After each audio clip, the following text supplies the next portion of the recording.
बिस्मिल्लाहिर्रहमानिर्रहीम। अस्सलाम वालेकुम dear student, welcome to online class. Unit number 7 हमारे पास है about chemical reaction and their practical application. Chemical reaction means हमारे पास केमिस्ट्री हमारे पास क्या होती है, स्टडी ऑफ मैटर होती है कि मैटर की जो स्टडी होती है वो हमारे पास केमिस्ट्री कहलाती है। और मैटर आपस में कैसे रिएक्शन करते हैं दूसरे मैटर के साथ, तो ये सारी केमिस्ट्री में इन्वॉल्व होती है। अब हमारे पास क्या होती है, केमिस्ट्री की जो इम्पोर्टेंस है वो भी हमारे पास आहिस्ता क्या होती है, इंक्रीज़ हो रही है। और इनकी केमिस्ट्री की इम्पोर्टेंस क्यों इंक्रीज़ हो रही है, क्योंकि ये हमारे डेली जो यूजेस है उसमें बहुत ज़्यादा इस्तेमाल होती है। यानी हमारे पास कुकिंग प्रोसेस है उसमें केमिस्ट्री इन्वॉल्व होती है। केमिस्ट्री हमें ब्रीफली एक्सप्लेन करती है कि ड्यूरिंग कुकिंग हमारे पास फूड में क्या चेंजेस होती हैं, या कौन सी चेंजेस हमारे पास, कौन से जो एलिमेंट है या हमारे पास किस वजह से जो हमारे पास फूड है वो ख़राब होता है, या फूड को कैसे प्रिजर्व कर सकते हैं। तो with the help of chemistry हम क्या करते हैं, हमारे पास जितने भी चीज़ें होती हैं, फूड होते हैं, उसको प्रिजर्व कर सकते हैं।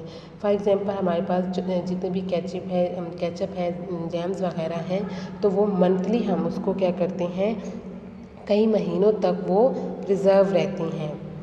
क्लीनिंग प्रोसेस में भी हमारे पास केमिस्ट्री इन्वॉल्व होती है कि हमारे पास केमिस्ट्री बताती है कि जो क्लीनिंग हमारे पास प्रोसेस होता है वो कैसे काम करता है, या फिर हमारे पास जितने भी डिटर्जेंट होते हैं उसमें केमिकल इस्तेमाल होते हैं जो कि बेस्ट होते हैं for dishes, laundry and our home.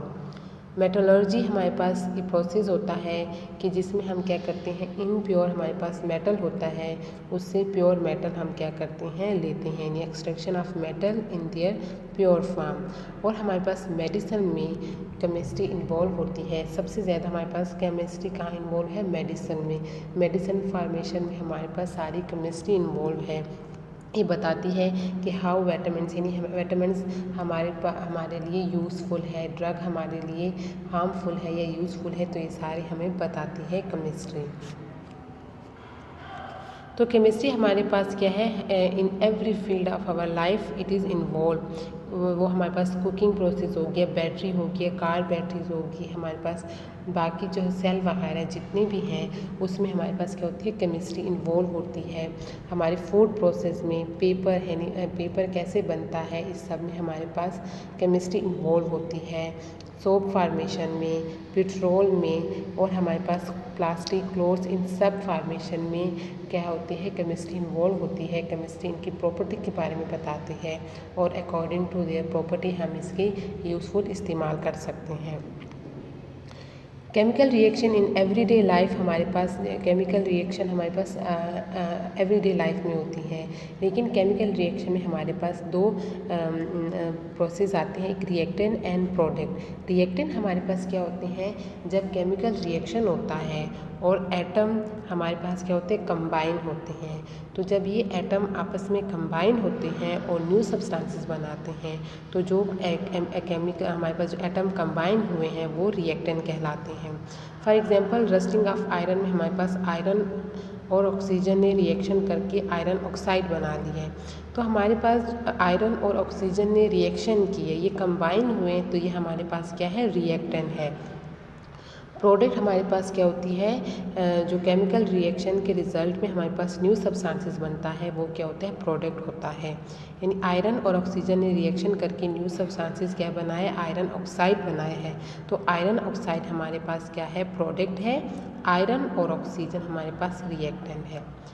Chemical changes हमारे पास जब रिएक्शन होती है तो दो तरह की चेंजेस होती हैं, केमिकल चेंजेस होती हैं और फिज़िकल चेंजेस भी आती हैं। केमिकल चेंजेस हमारे पास वो चेंजेस होती हैं जिसमें टोटली न्यू प्रोडक्ट बनता है और एटम अपने आप को रीअरेंज करते हैं। जब रीअरेंज करके न्यू सब्सटेंसेस बनाते हैं, न्यू प्रोडक्ट बनते हैं, तो वो दोबारा अपने रिएक्टेंट में कन्वर्ट नहीं हो सकते। फॉर एग्जांपल बर्निंग वुड, हम अगर वुड को बर्न करते हैं तो बर्निंग के बाद हम उसको दोबारा ओरिजिनल फॉर्म यानी ओरिजिनल जो वुड है उसमें कन्वर्ट नहीं कर सकते। तो ये हमारे पास क्या है, केमिकल रिएक्शन है।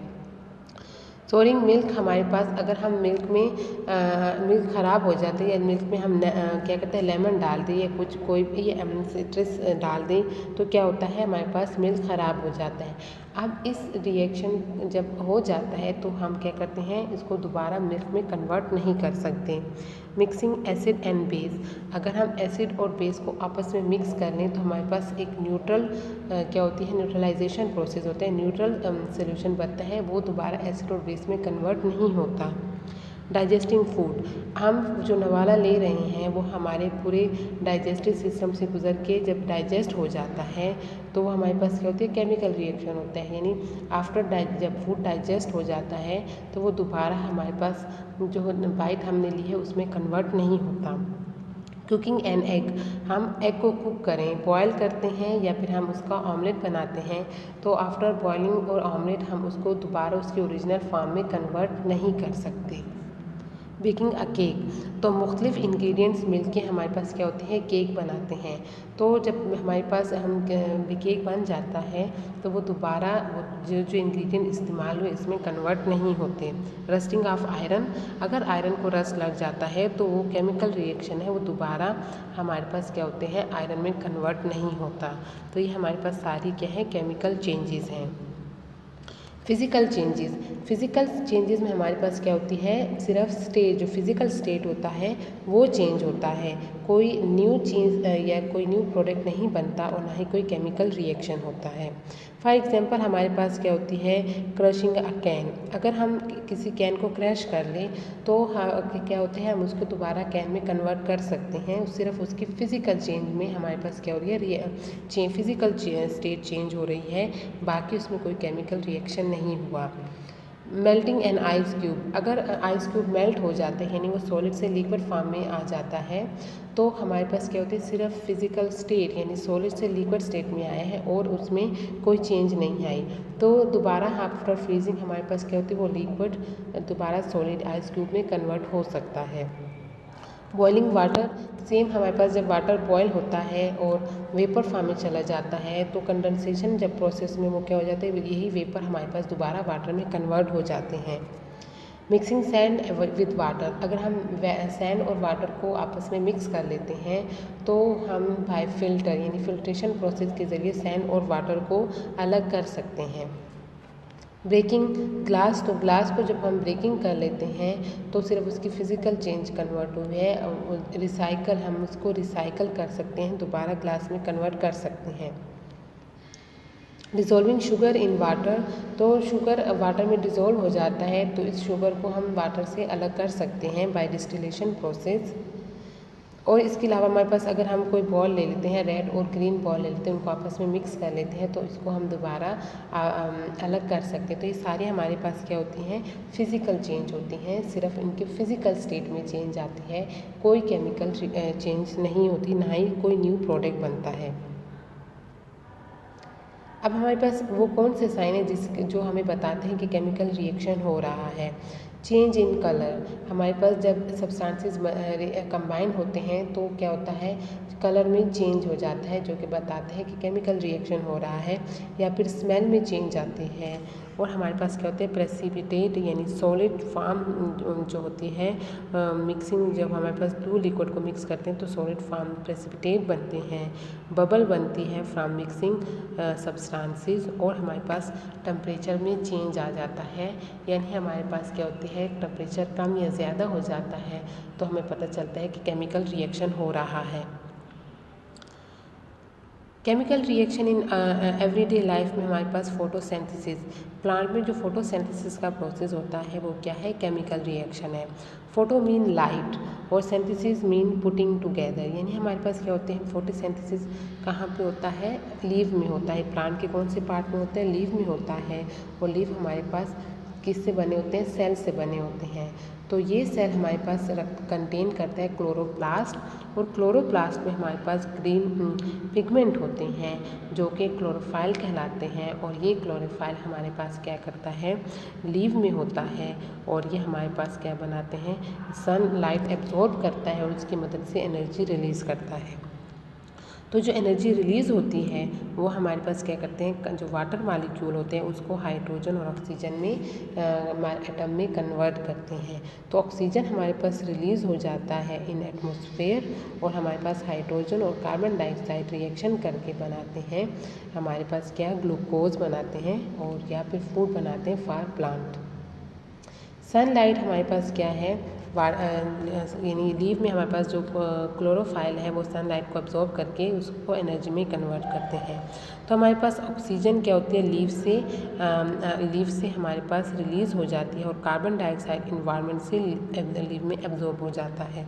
तो हमारे पास कार्बन डाइऑक्साइड और वाटर मॉलिक्यूल रिएक्शन करते हैं by the process of photosynthesis, ये है। तो हमारे पास ग्लूकोज बनते हैं और ऑक्सीजन रिलीज़ होती है, और ये ऑक्सीजन हमारे पास क्या होती है, हमारे पास इन्वायरमेंट के लिए बहुत इम्पोर्टेंट होती है। सेकंड हमारे पास रस्टिंग ऑफ आयरन। तो रस्टिंग हमारे पास क्या होती है, आयरन ऑक्साइड क्या कहलाता है, रस्टिंग कहलाता है। तो iron in the presence of moisture, यानी हमारे पास वाटर की मौजूदगी में ऑक्सीजन के साथ रिएक्शन करके हमारे पास आयरन ऑक्साइड बनाते हैं, जो कि क्या है, रस्टिंग है। यानी ये एक ब्राउनिश रेडिश ब्राउन ऑक्साइड बन जाती है। तो ये हमारे पास क्या, देखिए कलर चेंज हो जाता है, ये हमारे पास है chemical reaction. Burning of coal यानी नेचुरल गैस। तो हमारे पास कोल क्या होती है, इसमें कार्बन होता है और नेचुरल गैस का मीथेन।